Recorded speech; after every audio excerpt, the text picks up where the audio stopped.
And then I'll say, okay, you did that, but if it's really true, then do this or show me this. And every single time, just like you said, they never quit. Every single time that I ask, they give that confirmation. And I personally don't believe in coincidences. I feel like that everything happens for a reason. And so I recognize confirmation when I see it.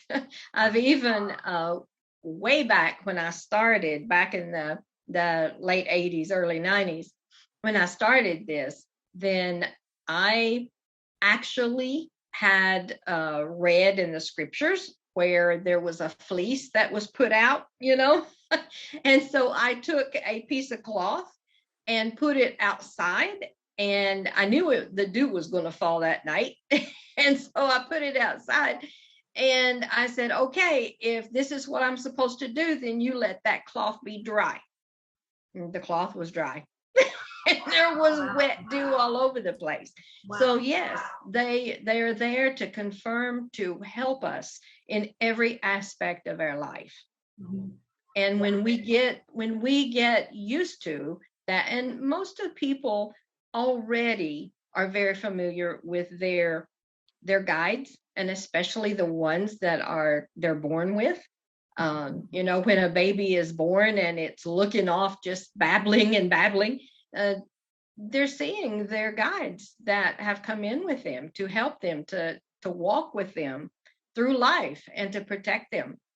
And as we grow older, we're told that, we're nuts, but that's okay. The guides are still there. They never left. And so this is just a reconnecting with what you saw as a child, your imaginary friends. This is nothing but a reconnection of them. And, it's fun. It's really, truly fun. Yeah.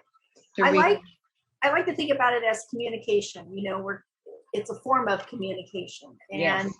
And it's akin to if you're going to be going to a foreign country and you want to be able to speak the language so you can ask certain things. Mm-hmm. You learn the language, and so it's the same thing with channeling. It's not a verbal as we think of with our human ears. It is the energy that comes in, and it resonates with particular words. So sometimes even when I'm channeling, a lot of times I'm channeling, and then I can be talking to you right now and things just come in. And so if I use a certain word and it's not quite, doesn't have the same resonance and vibration as what matching up, I'll switch it, and find one that is more comparable. And it's the same thing when you're talking in a different language. You're wanting to pick the words that match up exactly what it is that you want, because it means something entirely different. And it's the same thing when we communicate with each other. And if we say something, sometimes those words that we say, that we've chosen to say, affect someone in a different way. And it's kind of like, whoa, what do you mean by that? Because they perceived it, those words, they perceive in a different way. So the energy is so fascinating to choose with the words. Here's the other thing that I think is so phenomenal for me to watch is when I am fully committed to channeling that information, whether I go deep into, a deep meditative state, or I'm just talking one-on-one with someone, when that energy is there, even if I know the group of people or the people that are in this area would like freak out if I even mention the word channeling. Oh yeah, that came from my spirit guide. They freak out. So I can still keep the conversation where no one is aware of where that information came from, but I can see it on their face, because, and you do this to me a lot, Phyllis, is when we're talking and you are getting a download of information and you're sharing it, I'm like, in my head, it's like expanded me. I'm off someplace else. Like, whoa, I got that energy. I got information that, like, wow, I need to process it. It was like, wow, that was a lot, you know. And it wasn't just what you said, it was what was behind it that I'm sensing and feeling. So it affects everyone else. And a lot of times, you see people's eyes kind of glaze over a bit. It's like, whoa, they're in that space. Okay, I'll like back off for a minute. Okay, let's take a break. But I know what's going on, but they don't. And so I'll have people say, I just love being around you because I just learned so much when I'm around you. And I said, oh, really? I didn't think I was that intelligent, but okay. You know, I just like to have fun with everything. Wow, yeah. So it's great because I'm glad we're really just peeling away all those crazy reasons. It's helping me too, right? You know, how do you know? How do you know if you're channeling? So we're kind of like hitting on that too. Who can? So let's go to the how do you begin? How do you begin to recognize, hey, I am, and I'm not gonna use channeling. I'm not gonna use the word. How can we know that we are bringing in, connecting with, and melding with spirit? I'll just put a blanket on it. Spirit. How do we know? Well, it's interesting because I think that we have touched on a little bit of this almost the whole chat. But how do we know? Okay, do people love to be around you? Do they come up like out of the grocery store line and start telling you their problems? Just total strangers. And you come back with something, or you don't even have to say a word. What happens then is they feel that energy. They feel that spiritual part of you. They feel that that part that you have connected with within yourself. And it draws those people. It draws, and they see that light. And that is part of channeling. That is what channeling really is. It is just being. It is just being who you are. Being that loving spirit that you are. And also when you say things that isn't normally what you would say, you respond to things that you normally wouldn't. Sometimes when there is chaos or when someone hurts your feelings, then all of a sudden you find yourself just being calm and it's sort of rolling off your back. And you know that that wouldn't be how you would normally respond. You know that you are connected to that spiritual being that you are. And so if you don't think about the word channeling, you are just that being. You are that spiritual being. And that's all it is just being one with spirit. Some people call it God, Christ consciousness, whatever you want to call it. It doesn't matter. But it's that spiritual part of yourself, that higher frequency of yourself. You already do that. Many people, people do it without thinking. They don't even realize or recognize it because it just seems to be a part of them. They've always done it. I know a lot of times people would say to me, well, where did that come from? And it would just be, people would look at me like, wow, you're something, you can do this, you can do that. But it's just always been a part of me. It's not, to me, it's just normal and natural. It's even though then when I learned the word channel, that's when the fear came in. That is when I started thinking, oh, this is definitely not with my Christian upbringing. It's more like, my dad was a Baptist minister. So you just don't do this kind of stuff. And I had to go through all the mechanisms in order to be sure this was right. So that's why I said when you ask for confirmation, it doesn't matter how many times you ask, they'll give you confirmation. But how do you start? It's simple. I think we make it harder than what it really is, but it is opening yourself up and asking to be an instrument of spirit, of peace, of loving kindness, and asking for information to give to another person to help them along their spiritual journey also. There is a technique that I teach, of course, and it's the breathing. And as you're breathing, you see yourself walking down steps, and each step is a breath. And you're actually going into a deep meditation is what you're doing. And then you meet your guide or meet whoever is going to be coming through you.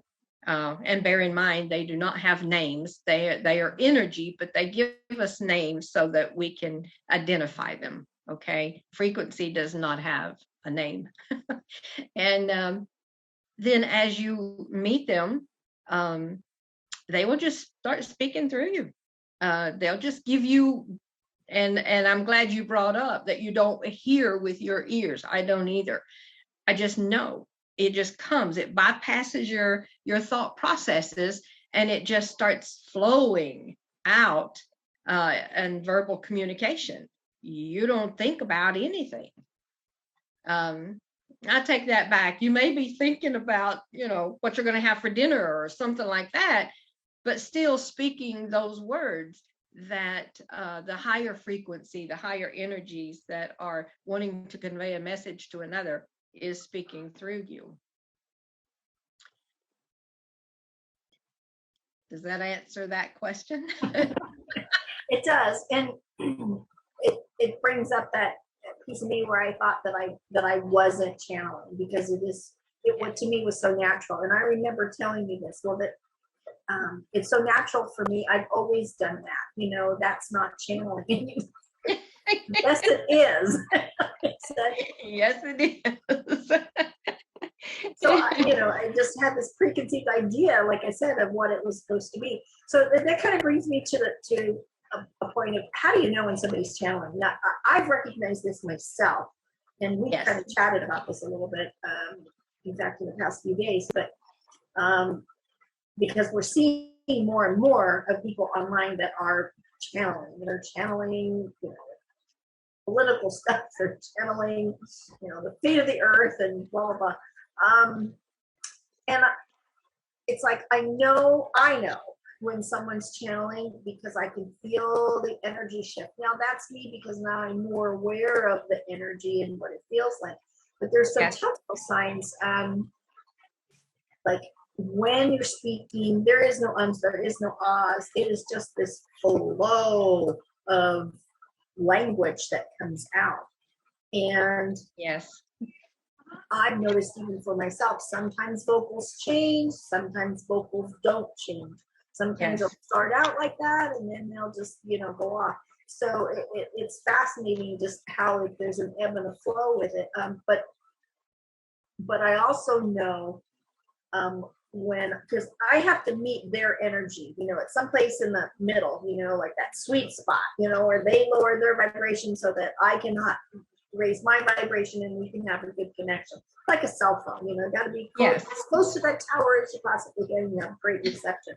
So if I feel that starting to drip off a little bit, I can actually feel like, oh, I'm coming out of like a meditative state. And it's like, oh, okay, I'm losing the connection. So whatever the reason, maybe energetically, I'm not at my best form to keep it for that length of time, because I remember you had asked me one time as a channel, and you said, well, how long do you want to go? And I said, I have no idea. I've gotten to 18 minutes. How's that? Timing myself. But that was like just trying. And once you started asking questions, then it became this, I know it was over an hour. So I kind of shocked myself. But I still felt a dip in things at times. I could feel a dip and then it was back up again. So what's your idea when you see some, I'm sure, the one that teaches, how do you know when your students are actually in that full connection? Because we talked about we already know that we all channel, but how do you know when they're in that full connection, when spirit is actually speaking through them and giving them that information? How do you know? If they open their eyes, that's the first thing I look at, because the eyes will change. The eyes will always change. Okay. In what way? Yes. In what way? In what way? Yeah. It is almost like there's somebody else looking at you. It is almost like the eyes physically don't change shape or anything, but yet you can, take for instance, when you look at somebody and you look at their eyes, it's like you're looking into their soul, which you really truly are. Sometimes their eyes sparkle. Sometimes they sort of look like they're not there. Sometimes they sort of look dead. But that energy that's coming out of the eyes as they're looking at you, it will shift. It will be different. If they choose not to open their eyes, then what I go by is when I start asking questions, because in a channel workshop, what happens is when I feel the energy and I put out my hands to feel the energy, to see, because you can tell a shift inside your hands, on the chakras inside of your hands. You can tell either heat or a shift. And when I feel that, then I will ask a question. And I will know immediately by the answer whether it's coming from their mind or it's coming from a higher frequency, a higher energy. Then as I go on and ask questions, the way that they answer, if they have to stop and think about it, then they're not connected with a higher energy. Now that is different than stopping and listening to the answer coming forth, because you can tell when a person is thinking in their mind, what am I going to say?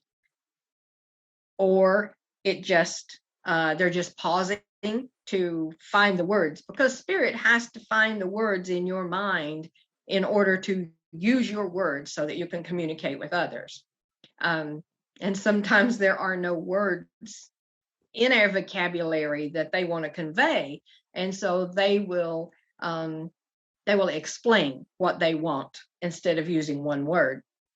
But if it flows, like you said previously, if it just flows instead of them having to stop every little bit and think about the next sentence that they're going to say, because it will flow. It will not, it won't be a conscious mind answer, because you're coming from your subconscious. You're coming from, spirit will work through your subconscious mind, not your everyday little mind that goes everywhere. It is through your subconscious mind. And so the answers will flow. And you can just tell. You can tell by the way they sit. Sometimes when they connect with energy, then they'll sit up straighter, or their physical body will shift to a position that's easier for them to bring in spirit.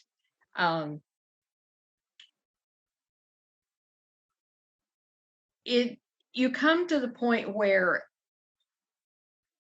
you just know. I know sometimes I watch podcasts of others, like you said, that are channeling, and immediately it's like, no, this is not, because you get familiar with what spirit would really truly say, and what would not be said by spirit. Spirit is always loving. It's always loving. You know, I hear my guides saying that, also to add to that, is that they still may be channeling, because like you said, we all channel. Yes. But it is the vibration that you're experiencing, you know, you're wanting that information from a higher vibration. And where they're channeling from may not be that high of a vibration. And I know I've actually sat with people that, you know, have been channeling, and sometimes I will get the information and it's a little different that's coming out of their mouths, and it's like, I think I'm gonna just, you know, go with this go with this here. And it's just not higher vibration. And that's, you know, to say it's not right, it's not wrong, it's just, it's the quality. How's that? It's the quality. Yes. That is not. I think you can equate it the same thing. You know, if you're going to go have a psychic reading, you know, there are some people that can really read you, and then there's some people that just have a difficult time reading your vibration. And that doesn't mean that they're not gifted in a sense, or they don't have the ability. It's because their vibration is not at a level that they can pick up that information from you or from your guides and teachers. Case in point, there's been times when people have tried to read me and they're off. They're so off. And it's like, it frustrates me sometimes, because they will continue to push. And that's like a human thing. Like you said, being in the mind, it's a human thing. You know, it's my thing. I got to read. I got to give the information, and I can't. So I'm just like pulling at straws. And it's like, no, not quite. Or the other one is, sometimes people trying to reach that level will actually make themselves sick. Because physically, they cannot sustain that amount of vibration, and they'll make themselves sick. Yes.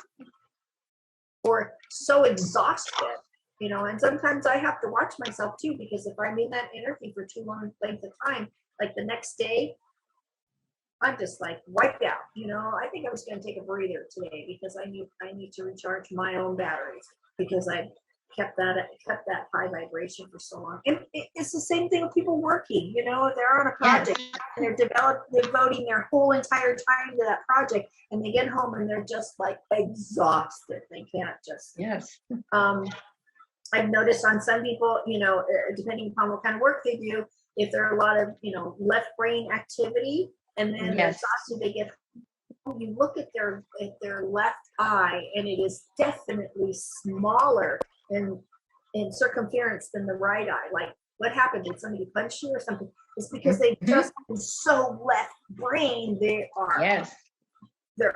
wiped out. They're not balanced. And so doing this work, if you so choose to do it, or if you so choose to be conscious in it as you're doing it, requires you to be balanced, like in anything. So it really makes you grounded. It makes you more centered. It makes you more aware of your surroundings. You participate in the world quite differently than you did, say, you know, before you were consciously aware of what was going on. So it makes a huge difference. I'm hitting on the why would you want to do it, because not so much because you're doing what your soul you came here to do. And that was to bring that essence of of that higher vibration on down into this planet so that we can all be the best of who we truly are and to really live. I'm ending the show right now. That's why you would want to do it, not because you want to start a whole new career, and my whole purpose, anything that I do, because people go, what's my purpose? It's like anything that you do that brings you happiness, that Correct.